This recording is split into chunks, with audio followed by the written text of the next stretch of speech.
মানুষ মরে গেলে তার দাম বেড়ে যায়, কিন্তু যখন জীবিত থাকে তখন তার কোনো মূল্যায়নই থাকে না।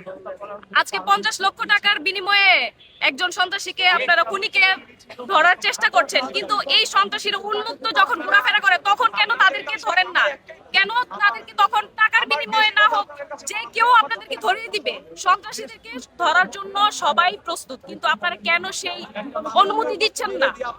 মরার পরে আপনারা 50 লক্ষ টাকা দিয়ে আপনারা ওই ইন্ডিয়া পালিয়ে যাওয়ার পরে তখন আপনাদের মানে হুঁশ আসে যে না, তাদেরকে ধরতে হবে।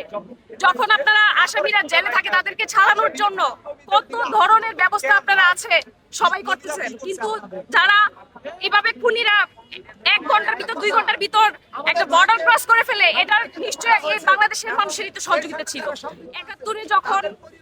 71-এ যখন আমাদের বুদ্ধিজীবীদের মেরে ফেলা হয়েছিল, ঠিক ওইভাবে এখনো জুলাই যোদ্ধাদেরকেও মেরে ফেলার একটা প্ল্যানিং চলতেছে।